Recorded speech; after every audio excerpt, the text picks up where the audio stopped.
What if everything you think you know about America, its freedom, its openness, its modernity, was shattered by a single truth hiding in plain sight? That tucked deep within the forests, down dirt roads untouched by GPS, are families living as if time stopped generations ago. No schools, no hospitals, no outsiders, and in some cases, no new DNA.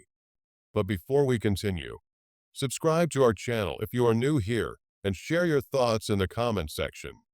This is the story of America's secret inbreeding communities, pockets of the country where the bloodlines twist like overgrown vines, crossing over themselves, generation after generation. The Whitakers are the most infamous, but they are far from alone. In the hills of Appalachia, where thick fog and religious zeal have long masked deeper truths, some families bear the legacy of generations who were trapped geographically, economically, and genetically. Their children inherit not just land and poverty, but also facial deformities, cognitive delays, and social exile. And the saddest part? Many never knew why.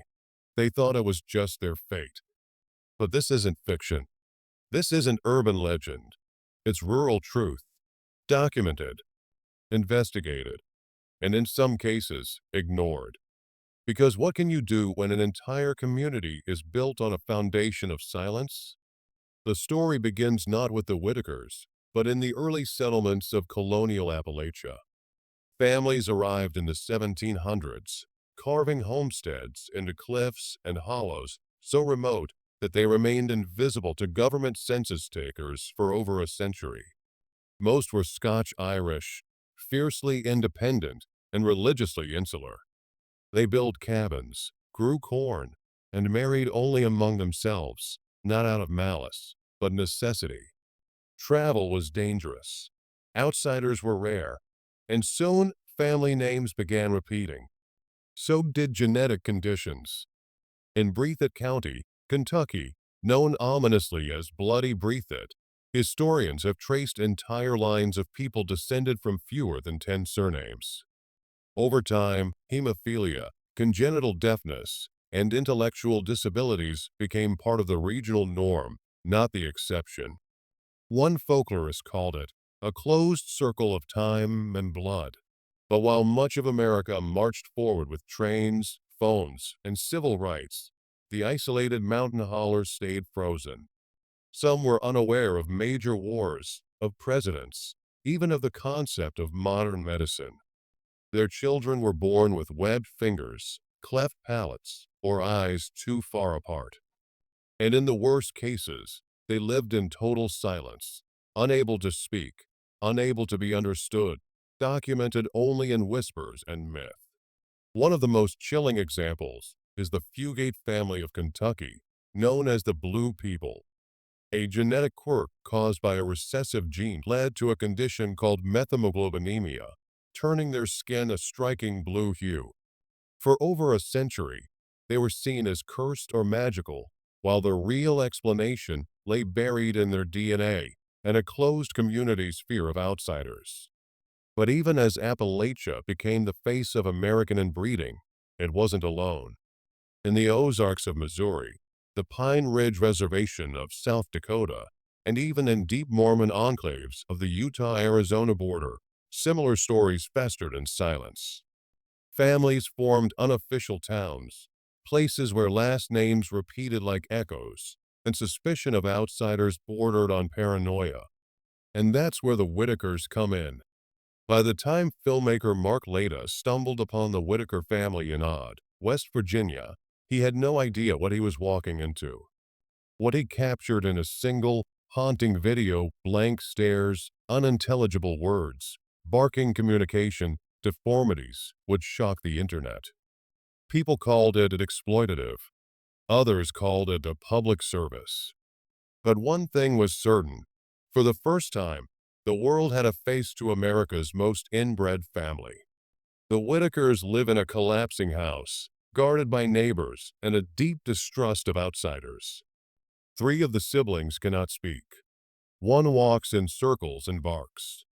And yet, They remain one of the most fascinating studies in what happens when society is forgotten. Their story is not just tragic, it's systemic.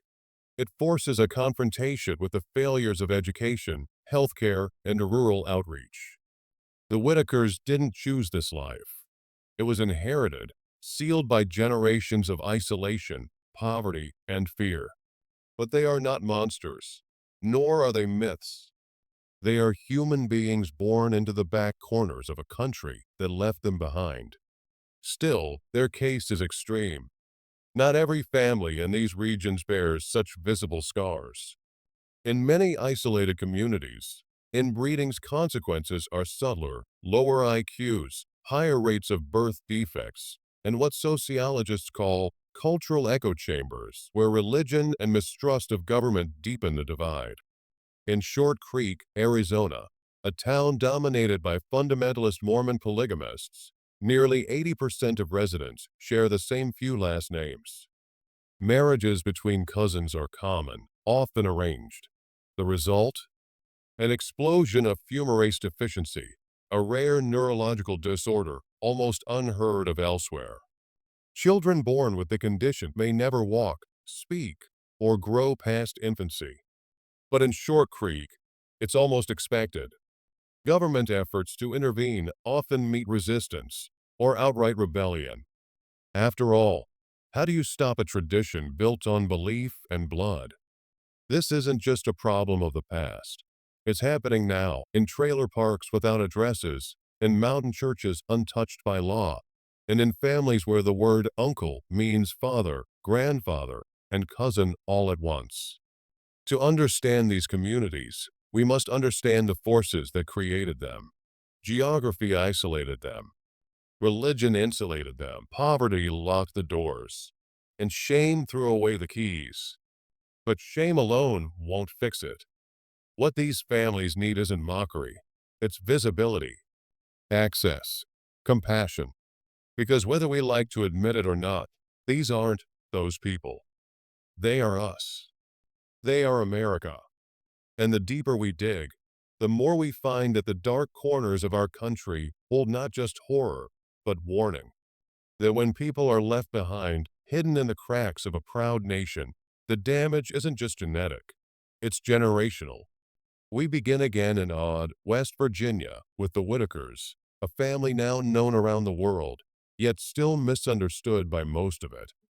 What Mark Lada's lens showed us was only the surface. Siblings with blank expressions, some who bark rather than speak, others who show signs of profound cognitive delay.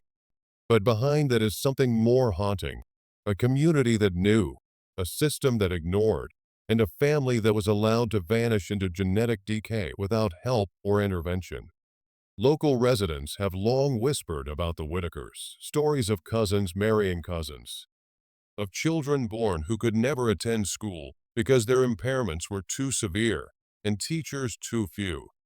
Many were homeschooled or not schooled at all. Medical care was distant, unaffordable, or feared. Religion often filled the gaps, but not always with compassion. In some churches, birth defects were whispered to be God's punishment or signs of moral failure. Others simply turned away. But the Whitakers are not the only family to suffer this fate. Across the Appalachian corridor, similar patterns repeat. In Virginia, Kentucky, Tennessee, and the Carolinas, family names like Hatfield, Collins, and Mullins appear again and again, connected not only by blood, but by geography and tradition. Generational inbreeding isn't always intentional. Often, it begins subtly. Third cousins, unaware of their shared lineage, marrying because no one else lives within a 30-mile radius.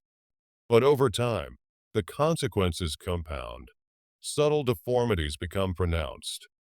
Learning delays become total communication barriers. One of the most disturbing cases emerged from Clay County, Kentucky, in the early 2000s. A rural health worker discovered an entire family where no member over the age of 5 could read or write.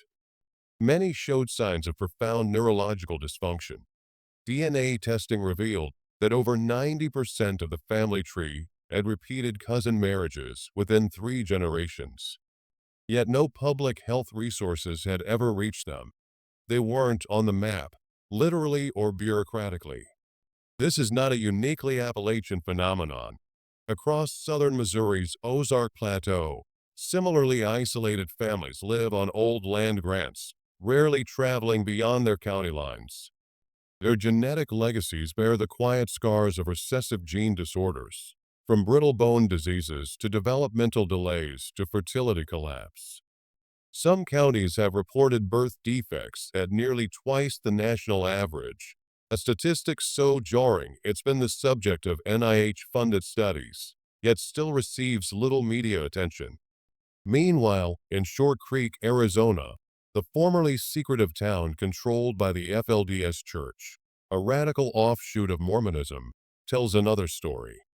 In the 1990s, public health researchers began noticing an uptick in a rare, devastating condition, fumarase deficiency.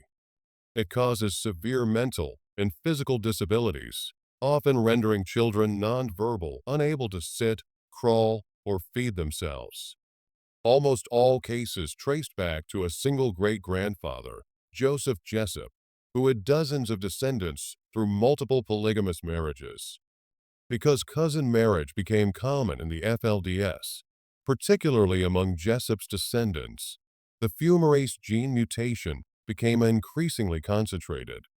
By the 2000s, the community had the highest known rate of the condition in the world. And it wasn't a secret. The state knew. Medical researchers knew. But legal action was slow, hindered by the FLDS's insular nature and the political complications of prosecuting religious practices. Even after the state cracked down, arresting church leader Warren Jeffs, the children kept being born. A handful of genetic counselors tried to help, offering carrier testing, but most families refused. To question the bloodline was to question God. What unites all of these communities isn't just genetic damage. It's a deliberate cultural cloaking, a learned silence passed down as fiercely as any trait. Many in these regions were taught never to talk to outsiders, especially about family matters, especially about blood. When confronted, some will even deny what is plainly visible. "We ain't inbred," one Appalachian man told an interviewer in 2021, just a close-knit community. But in that same family, every child had a speech delay. Every adult suffered chronic health issues. No one over the age of 60 had all their teeth. The psychological consequences are just as severe. Children raised in inbred families often don't understand why they're different. Many are bullied, even in communities where everyone shares the same secret. Shame becomes as hereditary as eye color. And yet, not all stories end in tragedy. In McDowell County, West Virginia, a nurse practitioner named Sharon K. Roberts began a mobile clinic in 2018 aimed at reaching exactly these families. She brought genetic counseling, basic education, and prenatal care into remote valleys, often driving hours between homes. In one instance, she helped a young couple, first cousins, understand the risks of having children. They decided to adopt instead. Roberts says change is possible, but only if shame is replaced by support. The key, according to researchers, is visibility. If the government truly wants to break the cycle of inbreeding in America, it must first acknowledge how deep it runs.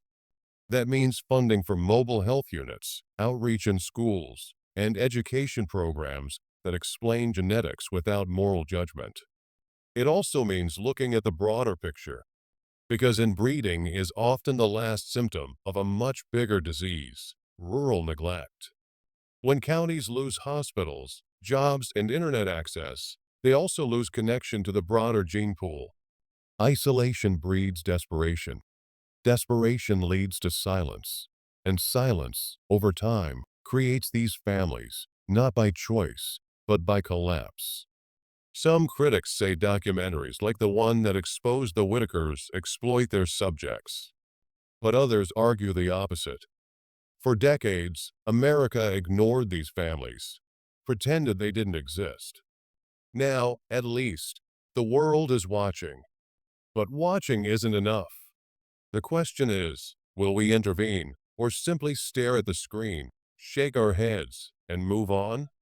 The bloodlines are still out there, still looping back on themselves, still producing children who won't speak, still living in the cracks of America's myth of progress. This isn't just a story about genetics. It's about justice. It's about who gets to be forgotten and who demands to be remembered. Because if history has taught us anything, it's this. The deeper the silence, the darker the legacy. From the forgotten hollows of the Appalachian Mountains to the harsh spotlight of global curiosity, the story of the Whitakers is not just a tale of isolation, poverty, or even inbreeding. It's a mirror held up to the parts of society we often choose not to see. A haunting reminder of what happens when communities are abandoned, when silence becomes Subscribe to survival, my and channel. when the past is passed down not only through stories, but through blood. Their legacy is tragic, yes, but it is also deeply human. It's not about pointing fingers or sensationalizing suffering. It's about listening, learning, and understanding that the most uncomfortable stories are often the ones that need to be told the loudest. So the next time you hear whispers of a cursed bloodline in the hills of West Virginia, remember, behind every name is a person. Behind every stare is a history. This was history's most inbred family in America, the Whitakers, the cursed bloodline. If this story moved you, disturbed you, or opened your eyes, subscribe for more dark chapters from forgotten corners of history. Until next time, stay curious, stay aware, and never stop digging deeper.